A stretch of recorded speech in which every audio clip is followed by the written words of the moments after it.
안녕하십니까. 돌직구 쇼 시작합니다. 저는 김윤수입니다. 김진 앵커는 휴가 갔습니다. 오늘은 우리나라 서쪽 지역에 다시 낮더위가 찾아온다고 합니다.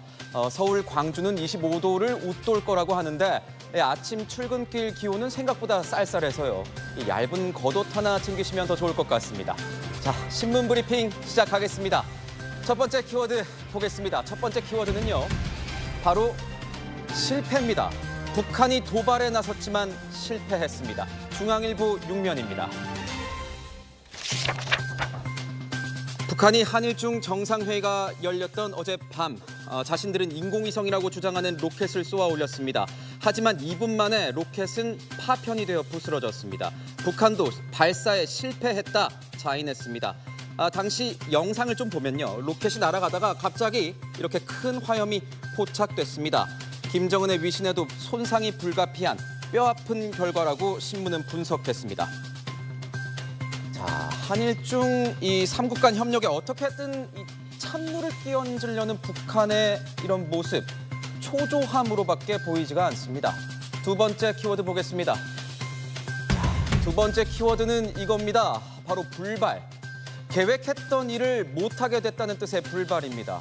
국회로 가시죠. 한국일보 6면입니다. 최상병 특검법 재표결을 하는 디데이가 찾아왔습니다. 그런데 여야가 이견을 좁히지 못하면서 21대 국회는 주요 민생법안 처리까지 못하고 막을 내릴 가능성이 커졌습니다. 여당은 국회 법사위 개의까지 거부하고 있습니다. 극적 타결이 없다면 구하라법, 모성보호 3법, K칩스법, 고준위 방패물법 등등 여야 간 공감대를 형성했던 민생법안 상당수가 폐기됩니다. 21대 국회는요, 시작부터 싸우다가 가장 늦게 개원을 한 바 있는데 끝날 때도 법안 처리를 최저라는 오명까지 쓰게 됐습니다. 세 번째 키워드 보겠습니다. 세 번째 키워드는요, 이겁니다. 변화. 의사사회 분위기가 좀 변화되고 있다고 합니다. 동아일보 10면입니다. 내년도 대입 전형 시행 계획이 승인된 이후 의사사회에서도 이제 의대 증원은 어쩔 수 없는 것 아니냐 이런 분위기가 조금씩 나타나고 있다고 합니다. 강경파로 분류되던 의사단체도 휴진 계획을 철회한 데 이어서 대한의사협회도 총법 카드 대신에 촛불 집회 개최 방침을 밝혔습니다. 병원을 떠난 일부 전공의들은 생활고를 호소하고 있다고 합니다. 자, 의료 공백 3개월입니다. 이 의정 갈등 조율 국면으로 좀 갈 수 있을지 주목됩니다. 마지막 키워드 보겠습니다. 마지막 키워드는 구멍입니다. 또 어디에 구멍이 뚫렸을까요? 조선일보 12면입니다. 최근 보험업계에서 이른바 무릎 주사가 실손보험 보험금 과다 청구의 새로운 유형으로 떠오르고 있다는 보도입니다. 무릎 주사비 청구 건수가 무려 50배 가까이 급증했다고 합니다. 백내장 수술, 도수치료 등에 이어서 새로운 비급여 적자 구멍들이 속속 떠오르는 모양새입니다. 최근 의료개혁 바람을 타고 이 실손보험 제도도 좀 손을 봐야 되는 것 아니냐 이런 목소리가 함께 떠오르고 있습니다. 지금까지 신문 브리핑이었습니다.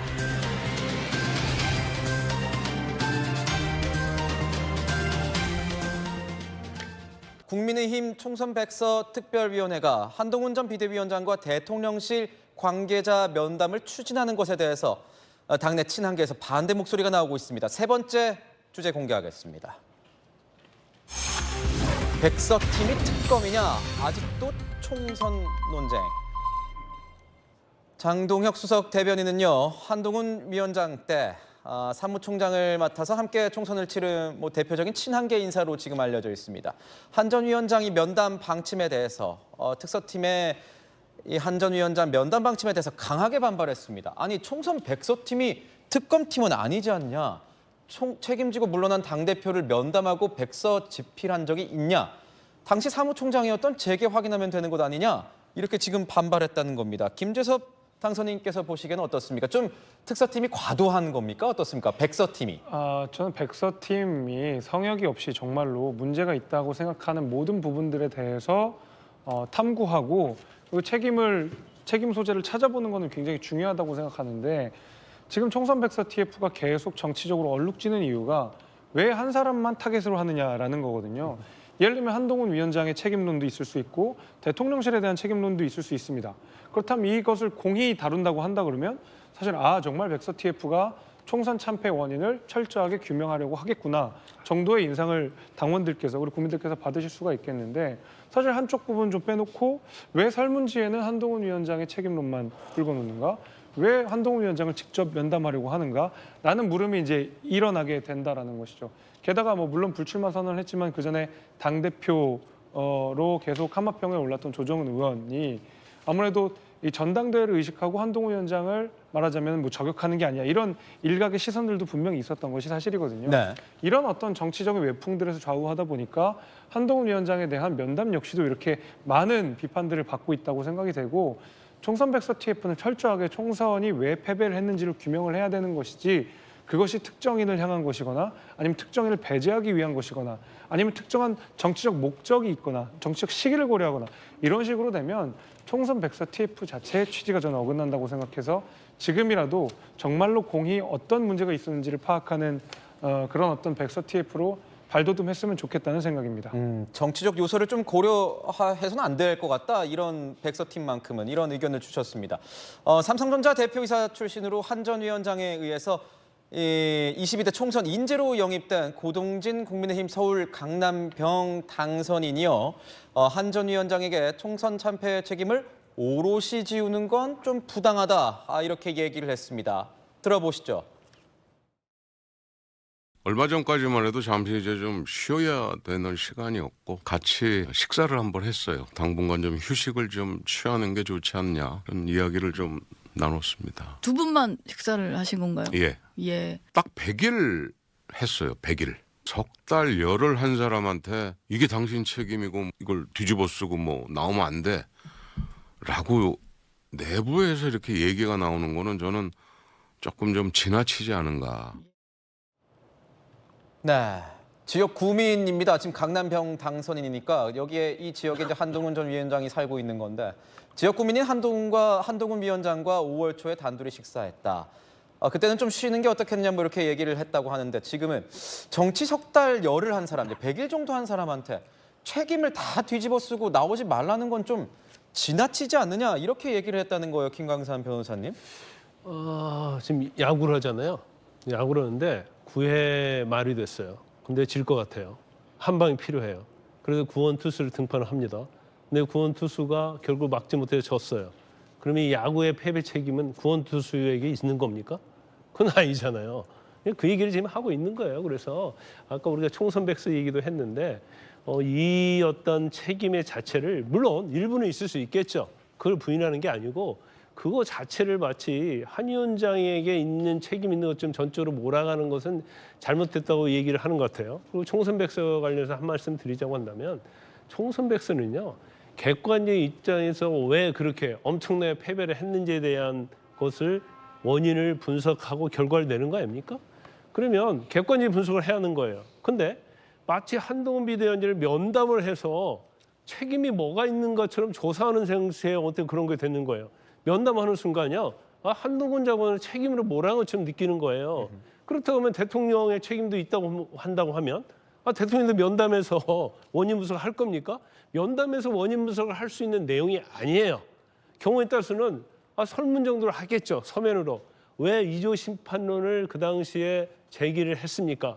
이것이 효과가 있다고 생각하셨습니까? 뭐 그 정도의 어떤 설문을 할 수 있겠지만 직접 만나서 면담을 해서 책임을 추구하겠다는 취지가 되기 때문에 이게 지금 논란이 있는 거예요. 그래서 백서 과정에서 일단 그런 부분이 이제 논란이 되다 보니까 사실 이제 총선 백서 자체가 그냥 희지부지 돼버리고요. 이게 결과가 뭐 명확히 분석한다 하더라도 누가 그거에 대해서 신뢰를 하겠습니까? 그래서 약간 조정은 의원이 그 과정에 있어서 의도는 아니겠지만 좀 자초한 측면이 있다 저는 그렇게 봅니다. 그런데 이런 친한계의 어떤 움직임이 한 전 위원장의 전대 등판을 조금 더 부추기는 모양새가 아니냐 뭐 이런 얘기도 나오고 있습니다. 최근 한동훈 전 위원장의 최근 행보를 보면 뭐 SNS부터 목격담 정치, 회동 정치, 메시지 정치를 했는데 이제 진짜 친한계들까지 뭔가 한 목소리를 내면서 등판론을 부추기고 있다 이런 얘기가 나오고 있어요. 부추기는 모양새죠. 그래도 당권을 한동훈 위원장이 잡아야 된다라는 여론들이 있는 것 같습니다. 결국에는 친한계들은 다음 권력이 한동훈이다라고 보고 있기 때문에 등판을 원하는 것 같은데요. 저는 이제 우리 김광석 변호사님 구원투수 말씀해 주셨는데 저는 구원투수와는 조금 거리가 있지 않나라고 생각을 합니다. 사실 제 기억으로는 한동훈 위원장이 100일 됐다고 하는데 그때 들어오시기 전에는 여당이 총선에서 굉장히 유리한 국면이었거든요. 유리한 국면에서 마무리 투수를 내보냈는데 한동훈 비대위원장이 2조 심판론을 꺼내서 오히려 참패 역사를 쓰게 됐다는 것이죠. 이 결과로만 봤을 때에는 국민들께 한동훈 위원장은 반성의 모습을 보여야 되는 것이지 다시 한번 새로운 미래 권력으로서 등장하는 것은 이 반성의 국면을 오히려 뒤집는 역할이 되기 때문에 저는 지금 등장하는 것은 오히려 불필요하지 않을까 하는 생각이 좀 있습니다. 그래서 뭐 친한계에서 이렇게 얘기를 하더라도 충분히 반성하는 모습을 국민들께 보여주는 것이 더 바람직하지 않을까 하는 생각입니다. 구원투수로 지금 좀 의견이 생겼습니다. 짧게 반박. 네. 일단요, 한동훈 비대위원장이 왜 왔어요? 총선을 질 것 같으니까 온 거 아니에요? 근데 그 당시에 상황이 좋았는데 와서 마무리를 하라고 불렀다. 이건 맞지 않는 얘기예요. 질 것 같고 엄청나게 패배할 것 같으니까 불러들인 거 아닙니까? 불러들였기 때문에 구원투수고 막판에 불러들인 거예요. 처음부터 불러들인 게 아니고 거기에 대해 아까 책임을 묻는 것은 문제가 있다고 보는 거고 전용기 의원이 말한 것처럼 그때는 총선이 완전 져서 방법이 없다 할 정도에서 구원투수를 부른 거예요. 그렇기 때문에 이걸 뭐 굉장히 분위기가 좋았는데 마무리 투수를 불렀는데 실패를 했다. 이 표현은 맞지 않는 것 같아요. 네. 한동훈 전 위원장 관련해서요. 오늘 정치 시그널에서요. 이 국민의힘 관계자가 출연을 했습니다. 이 면담과 관련된 이런 얘기를 했습니다. 김종혁 전 비대위원입니다. 들어보시죠. 또 일부 친윤 인사들이 선거 끝나자마자 선거 패배의 책임은 한동훈에게 있다. 뭐 이렇게 얘기했다는 사실들이 소문으로 퍼지면서 네. 그러면서 백서 자체의 신뢰성 이 굉장히 훼손당한 거죠. 경찰들이 어떤 예. 증거물을 수집하는데 그 증거물이 다른 사람이 지문이 묻어 있거나 오염되면 쓸 수가 없게 되잖아요. 그것처럼 우리 백서가 처음에 출발할 때는 그 큰 꿈을 가지고 했지만 이게 좀 오염됐다 정치적으로 뭐 이런 얘기를 들으면서 동력을 상실하게 된 그런 현상인 것 같아요. 백서가 동력을 잃었다. 뭐 오염돼 있는 측면이 좀 있는 거 아니냐. 뭐 이런 의견을 줬네요. 그러니까요. 이게 이제 백서는 제가 제일 중요하게 생각했던 것이 첫 번째로는 정말 성역 없이 이야기해야 된다. 두 번째는 오염되면 안 된다. 그러니까 다시 말하면 정치적인 외풍에서 자유로워야 된다. 이런 얘기가 됐는데 지금 백서 TF는 정치적 외풍도 아니었고 뭐 어떤 성역의 문제도 아니었고 스스로 좀 이렇게 말하자면 좀 얼룩지게 했던 면이 좀 강하다고 봅니다. 제가 앞서서 말씀드렸지만은 처음에 한동훈 책임론 여기에 대한 설문문항만 있었다는 것부터 이거 뭐지? 이런 질문이 나올 수밖에 없거든요. 국민의힘에서 그 설문을 응했던 많은 분들이 아마 비슷하게 전언을 하실 거라고 저는 생각이 됩니다. 물론 한동훈 위원장 당 대표격인 비대위원장으로서 선거를 총 책임졌기 때문에 거기에 대해 책임 없지 않습니다. 물론 책임이 있고 그 책임 때문에 본인 스스로가 사퇴한 거 아니겠습니까? 그 책임을 지겠다고 이야기하고 내가 부족했다라고 스스로 시인하면서 사퇴를 했기 때문에 한동훈 위원장의 책임이 없다고 할 수 없습니다. 그러나 지금 이 선거 과정 속에서 저도 그 선거를 치렀지만은 과연 한동훈 위원장이 이 총선 참패의 가장 큰 원인이냐에 대해서는 저는 의문이 드는 것이 오히려 그 당시에 여권에서는 굉장히 많은 악재들이 있었습니다. 뭐 대통령 발도 있었고요. 경제적으로 어려운 문제도 있었고 물가 문제도 있었고요. 여러 가지가 있었는데 그 가운데서 그 많은 지지율 하방 압력을 한동훈 위원장이 혼자서 굉장히 어렵게 좀 견뎌냈던 느낌이 저 개인적으로 좀 있거든요. 왜냐하면 저희 도봉구에서도 여러 번 지원 유세를 좀 왔는데 마지막에는 그냥 뭐 밴드 같은 것들을 잔뜩 붙이고 목 두시고 굉장히 그 피곤한 기색이 역력했던 것을 제가 몇 차례를 봤기 때문에 그리고 일정을 소화해 보면 이재명 대표랑 비교해서 거의 한 2배 정도의 지역 일정들을 순회하는 걸 보면서 사실은 한동훈 위원장이 그렇게 온전히 다 책임을 물을 수 있을 것이냐에 대한 저는 좀 의문이 있습니다. 네. 한동훈 전 위원장에 대한 여러 가지 얘기들이 나오고 있습니다. 이런 가운데 나경원 국민의힘 서울 동작을 당선인은 한 전 위원장의 전대 출마설 관련해서 다소 부정적인 입장을 내놨습니다. 들어보시죠. 지금 현재 시점은 뭐 한 위원장하고 용산하고는 밥도 안 드신 거고 뭐 쉽지 않은 부분도 있는 것 같은데 제가 한동훈 위원장이면 출마하지 않을 것 같아요. 그러니까 본인에게 별로 이득되지 않는 당대표 자리 아닌가 이런 생각을 합니다. 얼마나 오랫동안 전 당대표였던 분들 대권 1등 많이 했었는데 결국 대권에 오르지 못했습니다. 그래서 본인에게 굉장히 아주 위험성이 높은 자리 아닌가 이런 생각을 해서 제가 그 입장이라면 출마하지 않지 않을까 이런. 나경원 당선인은 본인에게 이득이 되지 않기 때문에 좀 출마하지 않아야 되는 건 아니냐 뭐 이렇게 얘기를 했습니다. 거기에 대해서 또 홍준표 대구시장 같은 경우에는요. 한동훈 전대 뭐 이런 분위기, 출마설 분위기에 관련해서 대세추종주의, 레밍주의다. 그러니까 레밍처럼 모두 한 사람만 따라가다가 큰일 나는 경우가 생길 수도 있다. 이렇게 지금 비판을 하고 있습니다. 김광선 변호사님 보시기에는 어떻습니까?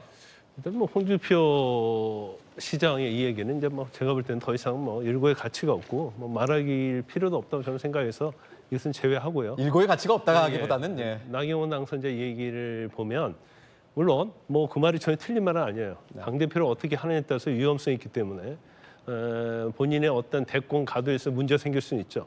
근데 위험성 있고 문제가 생길 수 있다고 해서 안 하는 것보다는 저는 하는 게 낫다고 보고요. 한동훈 비대위원장이 사실은 굉장히 팬덤도 있고 민심도 있고 당심도 있지만 당내에 세력은 없어요. 그러면 다음에 대선을 가고 싶은 생각이 있다고 결정을 했다고 한다면 일단 당대표 해야죠. 그래서 경험으로서 중요하지만 단지 이게 실험적 경험을 얘기하는 게 아니고 당내에서 세력을 만들어야 하고 그다음에 의원들과 네. 대화도 많이 하고 하면서 본인의 어떤 정치적인 그런 캐리어를 쌓는 것 자체는 굉장히 자산이 될 거라 이렇게 봅니다. 네, 한동훈 전 위원장이 어떤 결정을 할지 주목됩니다. 저희는 60초 뒤에 돌아오겠습니다.